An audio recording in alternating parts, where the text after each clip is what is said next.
नमस्कार, मैं संदीप श्रीवास्तव आपको जानकारी दे दूं कि करपे दंपति जिन्होंने सरयू से समुद्र तक की यात्रा का शुभारंभ किया था और वो यात्रा पूर्ण होने के बाद फिर रामनगरी अयोध्या पहुंचे हैं।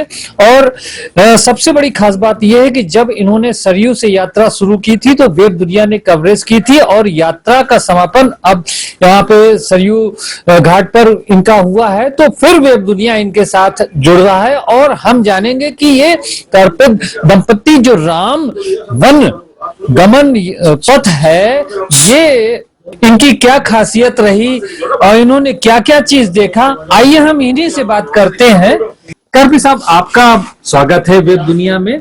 हम जानना चाहेंगे कि जो सरयू से समुद्र तक की आपकी यात्रा थी, ये यात्रा कैसी रही और पूरी यात्रा में क्या चीजें खास रही, वो हम आपसे जानना चाहेंगे। सबसे पहले वेब दुनिया को धन्यवाद कि जब हमने इस यात्रा को प्रारंभ किया था तो सरयू के तट पर हम लोग मिले थे और आपने शुभकामनाएं दी थी और हमारे सारे शुभ चिंतकों ने भी शुभकामनाएं दी थी।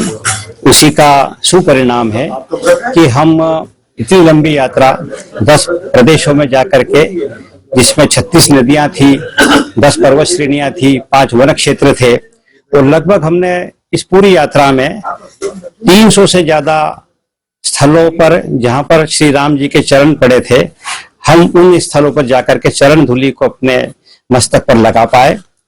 और ऐसे स्थल भी हमने उसमें चिन्हित किए जो पहले से इस रामवन गमन पथ में नहीं थे। भारत शासन की रामायण सर्किट योजना के जो चेयरमैन हैं डॉक्टर रामावतार, जब हमने उनको बताया कि कुछ स्थल ऐसे हैं जो अभी अछूते हैं, वे स्वयं आए, उन्होंने सत्यापन किया और मैं यहाँ पर बताना चाहता हूँ और बहुत खुशी की बात है कि हमारे मध्य प्रदेश के 5 और 3 स्थल महाराष्ट्र के जो है वो चिन्हित किए गए हैं, जो अब हमारा रामवन गमन पथ बनेगा उसमें वो सभी शामिल रहेंगे।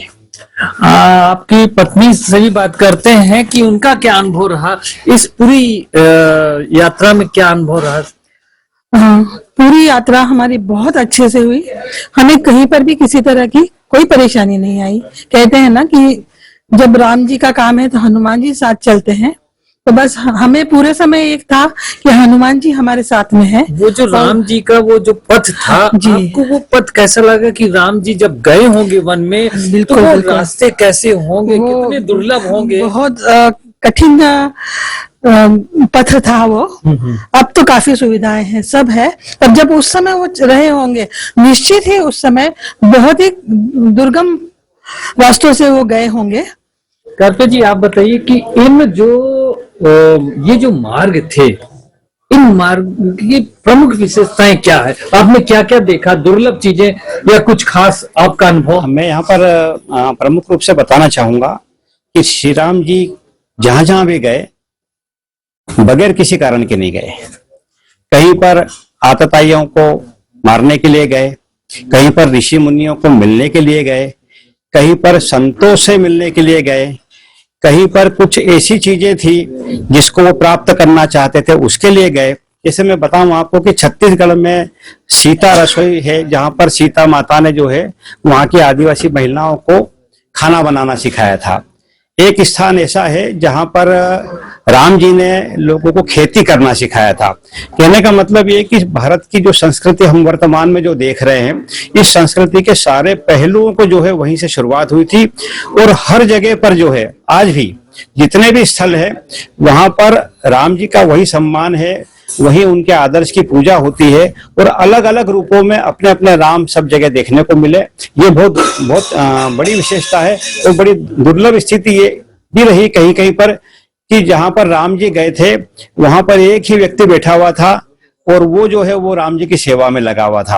अभी भारत सरकार के द्वारा जो रामायण सर्किट का निर्माण किया जा रहा है, उम्मीद है कि इन सारे स्थलों को जो है एक नई उम्मीद है कि वहां पर स्तंभ बनेंगे, वहां पर कौन सी घटना वहां पर या कौन सा प्रसंग हुआ था जिसके लिए वो क्षेत्र जाना जाता है उसको वहां पर लिखा जाएगा।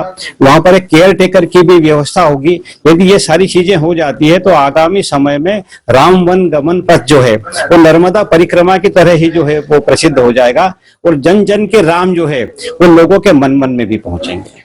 ये जो पूरा राम वन गमन पथ है, इस पथ से आपको क्या चीज ऐसी नसीहत या क्या चीज ऐसी वो हुई जागृति? पहली बात तो मैं ये बताना चाहूंगा कि जहां जहां राम के चरण पड़े हैं उस क्षेत्र में एक अद्भुत चेतना है, वहां के लोगों में एक अद्भुत चेतना है।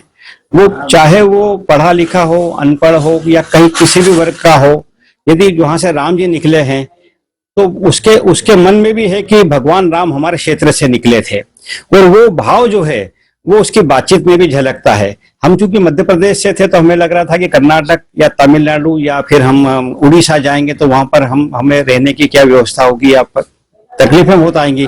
पर आपको मैं बताऊं कि राम जी के नाम से जो है किसी भी क्षेत्र में, खास करके जो सुकमा वाला जो क्षेत्र है जहां पर नक्सलियों का क्षेत्र है, उड़ीसा में कुछ जगह पर हम गए तो वहां पर बिल्कुल नई भाषा थी। तमिलनाडु में हम जब रामेश्वरम पहुंचे वहां पर, तो रामेश्वरम के जो मुख्य पुरोहित थे वो हमारे वहां स्वागत के लिए वहां पर आए थे। कहने का मतलब ये है कि हम चल रहे थे तो हमारे आगे आगे जो है वो राम जी के दूत चल रहे थे और वो हमारी व्यवस्था बनाते चले जा रहे थे। रास्ता एक बिल्कुल रास्ता पायलट का काम यस कर यस, रहे थे। ऐसा लग रहा था कि भैया अब यहाँ क्या होगा, तो उन्होंने कहा नहीं यहाँ कुछ नहीं होगा, यहाँ बहुत अच्छा होने वाला है। आपको बता दें कि करपे दंपति ने जो अयोध्या सरयू से समुद्र तक की यात्रा की और पूरा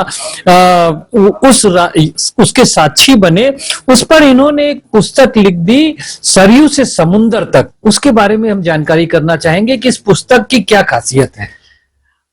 मन में इच्छा थी कि लोगों तक भी ये सब पूरी बातें पहुंचे, राम जी का दर्शन लोगों तक पहुंचे, लोगों के जीवन में रामत्व भी आए, राम जी कहाँ कहाँ गए थे और वहां पर उन्होंने क्या क्या देखा, वहां पर उनकी क्या क्या विशेषताएं रही उस स्थान की, ऐसे समस्त स्थानों का समायोजन जो है इस पुस्तक में किया गया है। ये जो हम पुस्तक दिखा रहा हूं मैं, सरयू से समंदर तक, और एक डॉक्टर रामावतार जी जो रामायण सर्किट के चेयरमैन हैं, उनकी बड़ी इच्छा थी कि इस पुस्तक का विमोचन अयोध्या में किया जाए।